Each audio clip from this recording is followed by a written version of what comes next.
The TYCOON series started a long time ago. Well, 2 years ago on FM19 with TYCOON 1 and our first billionaire, Noah Ryan. Now, this former child genius from Northern Ireland became one of the youngest billionaires in the world. And in that first episode, he dreamed of taking a team from Northern Ireland, placing them in the English Football League system and dominating. Then we had TYCOON 2.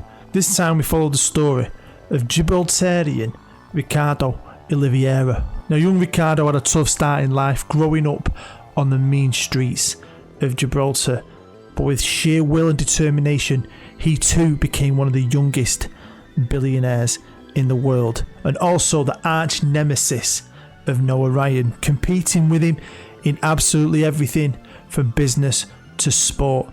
And once he got wind of what Noah was doing with a team from Northern Ireland, he too took a team from Gibraltar and placed them in the English Football League to compete and hopefully dominate. But by the end of TYCOON 2, Ricardo Oliveira had again lost to his arch nemesis. So by TYCOON 3, he decided the only way he would ever get on top was to become a leader of a nation. So through a military coup, he conquered Gibraltar, becoming their supreme leader and making Gibraltarian football the best in the world. Now, the last time we saw these two billionaires was when Anonymous FM, the secret organisation, forced the two enemies to work together to save a club, but more importantly to these two, save their fortunes. But working together had changed these two men. They realised they actually quite liked each other, and they became the best of friends. Now, they became so friendly that they decided to merge their companies into one super company, NRRO, basing their operations in Edinburgh, Scotland, and building a brand new office tower right in the middle of the city, much to the joy of all the residents of Edinburgh. The first thing they did once they formed NRRO was buy out Elon Musk and all his business. Noah Ryan would head up the new Tesla company, while Ricardo Oliveira decided to develop SpaceX, a venture that would make both men the first human beings to set foot on Mars. Now, it wasn't all business. In fact, it was mainly play. I mean, the billionaires, they could do whatever they want, and they were quite often spotted skiing around the Alps of Europe. Whenever there's a major sporting event, these two friends are there. They're quite often seen at Wimbledon, and they were even spotted cheering on multiple teams at Euro 2020. In fact, they like spending time together that much, they bought matching condos on a hillside in Los Angeles. But the main thing these two guys liked to do was party. God, did they party. But in some corners of the press, there was a few rumblings that this new friendship between these old enemies had formed into something that was more than friends. That maybe love was blossoming. A rumour that was quickly squashed as they were spotted out at the premiere of Sharknado 7 with two new hot, famous girlfriends. Now, as they were now mainly residents in Scotland, the Glasgow Art Gallery was holding an exhibition celebrating the history and rivalry of the old firm. There would be an art exhibit celebrating both clubs and their history, and guest speakers, legends from each club talking. The main reason they were invited was Glasgow Rangers and Glasgow Celtic were hoping that these two rich billionaire playboys would maybe, just maybe like they'd done in the past, invest in their club. Little did they know that this little meeting at this art gallery celebrating the old firm might just backfire on them. Look at us, my friend, sitting at a table together with our own business. It's crazy. I know. Who would have thought it? Not so long ago, I was sat at a table with you like this, while you used this very steak knife to sever your carotid artery, and I would have enjoyed every second of watching you bleed out. And now we are the best of friends. I'm glad those days are behind us. Yeah, me too. But do not miss the competition between us. God, yes. You miss it too? I've been thinking about it for a long time now. It's great that we have come together this way, but nothing got my juices flowing like going head to head with you. I know. Our newfound friendship has left a huge competitive hole inside me that nothing else can fill. Beating you used to be what got me out of bed in the morning. It's like becoming friends has filled the hole in my heart with love, but left me missing the old ways. Ugh, don't get soft on me, Noah. You'll make me puke. In fact, I'm looking at the steak knife now and wondering how deep I can plunge it into you. You are silly, Ricardo. I'm serious. Sitting here at this old firm celebration dinner has given me an idea for something that we could compete at. How about a charity bare-knuckle boxing match? Me versus you to the death. No violence. Those days are behind us. Spoil sport. It was worth a shot. Listening to how great the old firm rivalry is has made me think, why don't we make the new firm? Our business is based in Edinburgh. We could buy a team each there and go at it like the old days. You know what? I love it.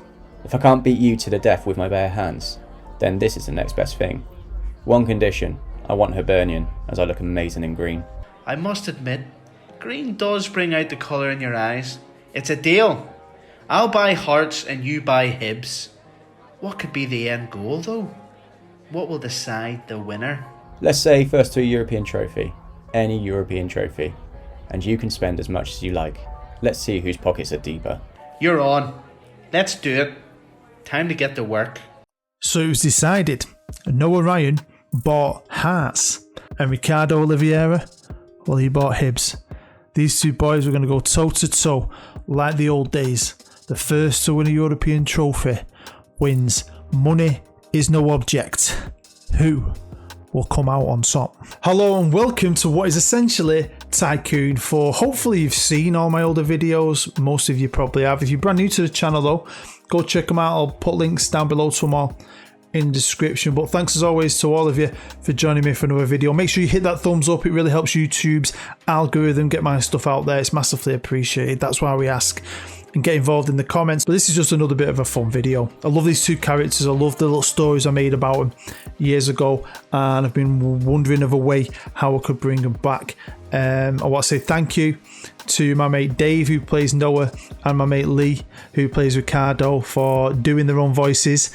They are their own voices, no fake silly accents, before anyone gives me any grief in the comments. So thanks guys for helping me out and letting me use your face again. So here we are now. It's not an updated database. This is the original database, but I have tweaked the league. So the teams in this league are actually the same teams that are in the league right now at the start of this brand new season. I've made no other changes though. All the other teams in this league are standard. So we'll have to wait and see how this goes. But I've done a few different tweaks. I've done lots of videos like this where I put someone rich in charge of a club and I try and see how they go. But I've really got into it with the vision this time, both with the owners and the club, hoping that might drive them. So we'll start first with Hearts, and they've got Robbie Nielsen as the manager. Now, both chairmen have made exactly the same as when it comes to the vision they want for the club. They want the clubs to be the biggest in the world and to have the best youth facilities in the world, to bring in the best players in the world and to get high profile managers. So we'll have to wait and see how long these managers last. And when it comes to the club, same thing. They want to be massive and huge, but what I've done differently this time is I've made sure they want to build a new stadium as quick as they can. So I'm hoping that might drive the club. So we'll see. Now they play at Tynecastle Park, and you might notice that it's 25,000 capacity. The only changes I've made really is that, I don't know if you're old like me, you might remember the original proper Manchester City, and when they played at Main Road, there was a time when they filled out a corner with what looked like scaffolding and a load of seats they'd nicked from a school to boost up capacity. Imagine that. They've done a quick fix, get a few more bums on seats, because they're going to need them seats until they build new stadiums maybe, and improve the training facilities. So they've got top training facilities, and that's it.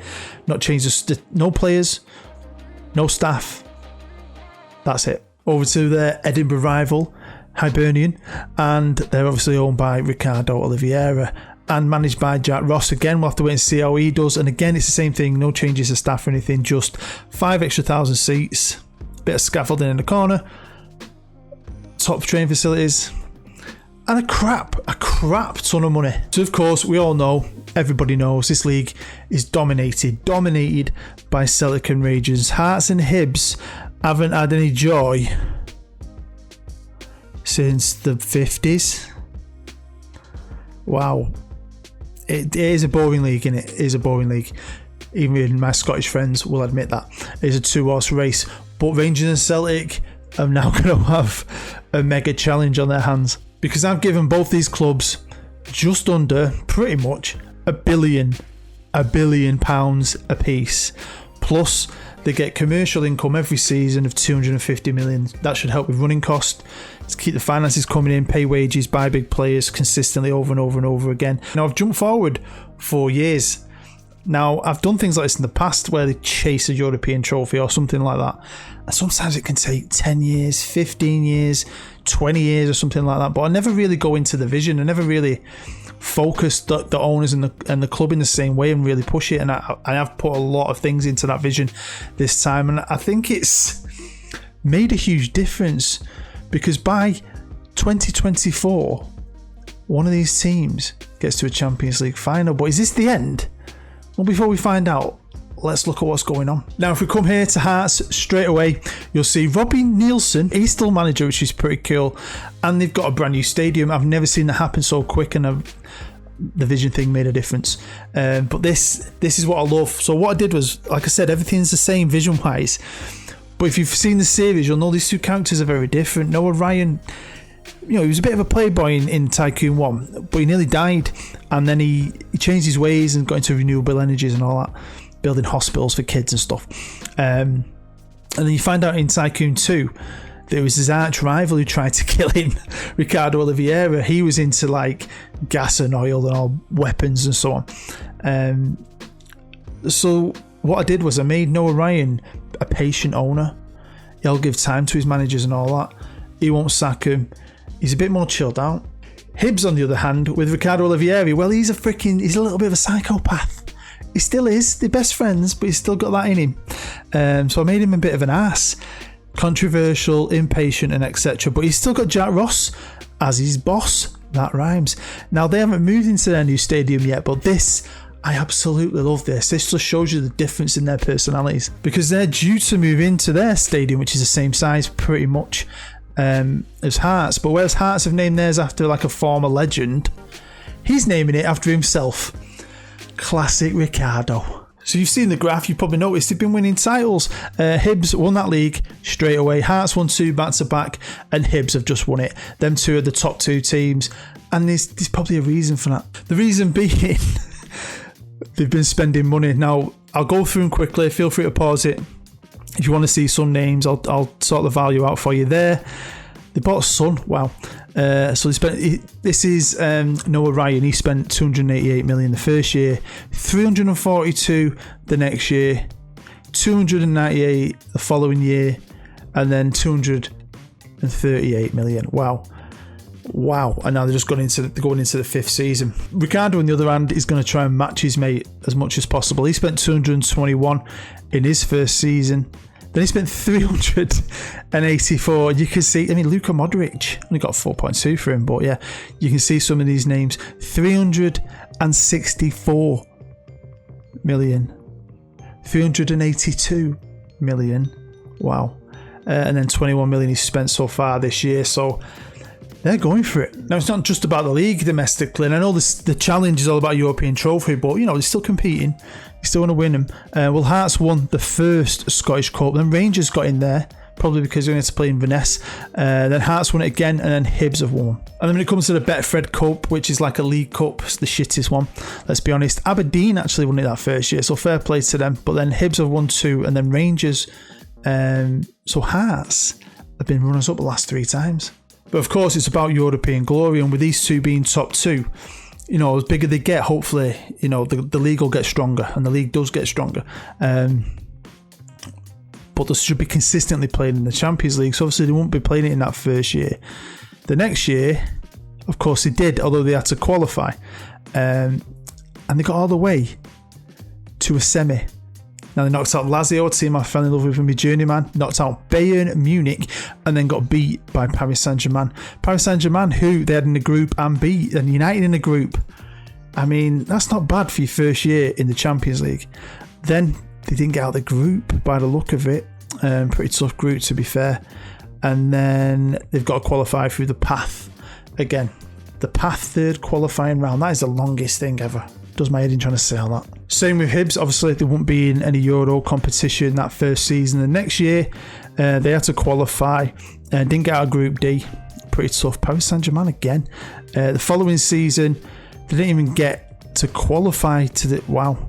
So that means they got pushed into the Europa League and got all the way to the quarters, getting beat by Chelsea. So they're getting some elite players. You know, if you look through that list and pause it, you'll see. Can't go through it, it'll take forever. But they've done pretty well there. But then it was this season.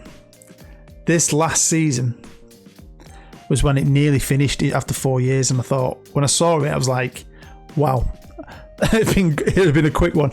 So obviously they qualified. They got into Group D with Real Madrid, Man United, Salzburg. Then they beat Leipzig, Dortmund and Bayern on the way to a final, which they lost 3-1 to Manchester City, another powerhouse in the game. But look who's in this Hibs team. Haaland, Jota, Carrera, Sterling. I mean, can you imagine that? Can you imagine Haaland playing for Hibs? I mean, look at him. He is a talent. We all know who he is. 300 grand a week, but he's got a transfer coming up. He's got a PSG. It is what it is. But yeah, so these are the kind of players they can bring in. Well, I've jumped forward another 4 years now. It's now 2028, and we're just checking in on Hibs facilities page because they've now moved into the Ricardo Oliveira Arena. I genuinely love that. When I saw that, I thought that is just... I know you do it in the editor, but it just worked out perfectly because that is just what he'd do. He'd name it after himself. And over the next few years, he's carried on spending. He spent 292 million. Then he spent 92 million, so reined it in a little bit. You know, getting there now. But he's got Kante on a free bargain. What a player. And he spent 165 million. Then 99 million. I mean, no wonder Haaland's got a Paris Saint-Germain with the amount of money he sent to Paris Saint-Germain. And I mean, that is an insane amount of cash. But Noah, he has deep pockets too, and he spent 290 million. Is that his fifth season? Then he spent 206 million, 224 million, and then 27 million he spent so far. So I mean, I'm going to tally it all up for you just so you can see at the end, when we get to the very end, how much they've actually spent on players. I'm looking at the history of the league. They have dominated it, and they've dominated. Last time we looked, Hibs won it. Hibs then went and won it another 3 times, so they won it 4 times back to back. But Hearts are now the current champions. But they have dominated that top 2 with Celtic and Rangers scrapping it for 3rd. When it comes to the Scottish Cup, Rangers sneaked in with another one. Fair play to them. Hibs have won them. Hibs have won 3, haven't they? Yeah, Hearts have won 3, and Hearts are also the current champions. So they've done the domestic double this year. And then on to the Betfred. Hearts have finally won 2. They won 2 of the last 3. They haven't won any last time, had they? Rangers have sneaked in with 1, which I love. And obviously Aberdeen won that first one. So, you know, they've not had that complete monopoly domestically. You know, other teams have sneaked in with the cuts, but in the league, yeah, they definitely have. And if we go on to the last league table, you can see over there with the competition reputation, it's now the 7th best league in the world, and that is purely, I reckon, down to them 2 teams and the talent they've brought in. Hopefully, I mean, I've not looked at it in detail, we've skimmed through it. Hopefully, if some of this money's filtered into the rest of the Scottish Football League system, but I highly doubt it. But yeah, it's been a rapid rise. And if we look at the season preview for this last season, you'll see the dream team's pretty much all them. Mainly Hearts this year, to be fair. But King, he's a Rangers player. He's sneaked in. So, what about the managers? Now, Jack Ross has resigned from his role. So that usually means he's gone to another team. Or maybe he's going to retire. But he's 51. He's not retired. He's now just unemployed. I don't know if it's because he just felt like he wanted to move on. But the fact he lasted this long, I find that crazy, mainly because he's had as much money as he wanted and he's had superstars, so it's not been hard for him to win. But fair play to him. Hearts still have Robbie Nielsen. Again, similar situation, I think. I mean, I think they're decent managers, but I really thought these clubs at the slightest hiccup and I'd have them out and have some superstar high profile. I thought we were going to have Conte at one, Mourinho at the other, that kind of thing. That's what normally happens. So the fact that Robbie's managed to hang got in there, living on the back of a world talented squad, but he's got in there. But don't forget, it's all about chasing that European glory, whatever that European glory is.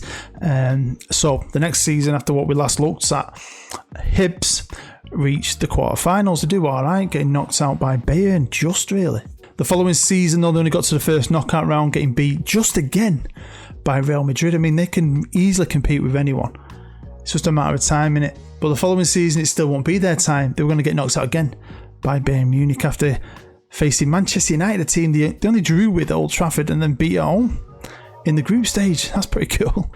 Over to Hearts, and this is their following season. This is the season after Hibs were beaten by Manchester City in the final. Well, the following season after that, they got to the semi-final themselves to face Manchester City after knocking out Man United and Inter. And then City beat them again, Manchester City, in the first knockout round.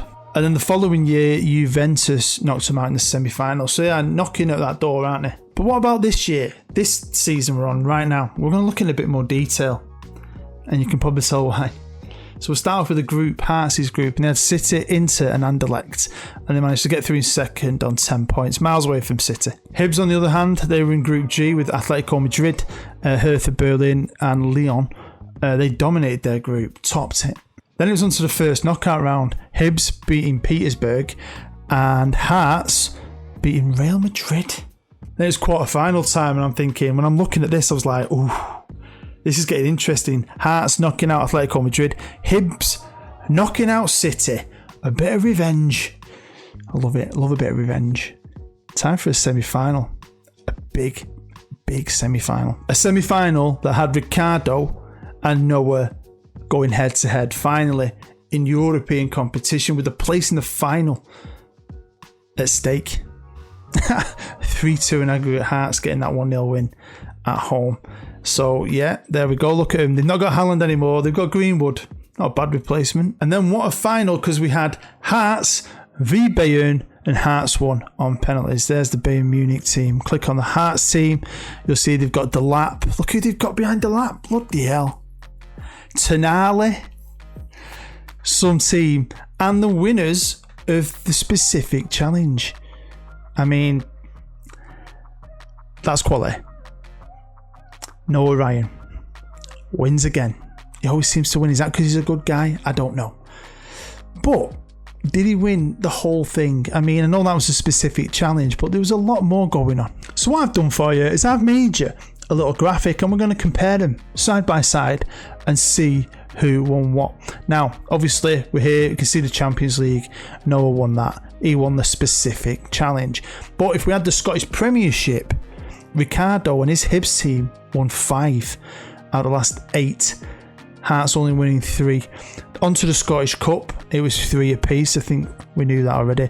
Betfred Cup, Ricardo again won 4 compared to Noah's 2. But I've got something here to show you. I mean, being champions in Europe is great, but all the way back in the 25-26 season, after obviously getting to a Champions League final, the new format starts. I think this is the first Club World Cup where it gets good, where the format changes. It's every 4 years. I've played it a few times recently, different saves, and I absolutely love it. Well, they won it. Hibs actually became world champions. So if you add that to the graph as well, which you've got to, that means if we do a trophy total, Ricardo got 13 trophies compared to Noah's 9. So like I said, Noah won the actual specific challenge, but who won overall? This is where I want you to get involved in the comments. Let me know. So if you did enjoy it, make sure you hit that thumbs up. Like I said, it really helps my video get out there, found by more people, helps grow my channel. It's massively appreciated. Get involved in the comments. I'd love to know what you think won that. I've got my own views, but let me know what you think. Make sure you go and catch up on the series if you haven't watched it already, and all my other stories, even going back to the older versions of the game.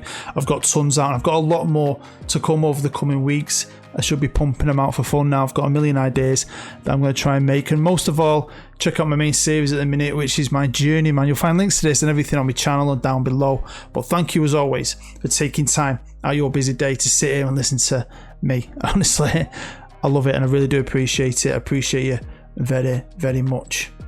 Love you long time. I'll see you later.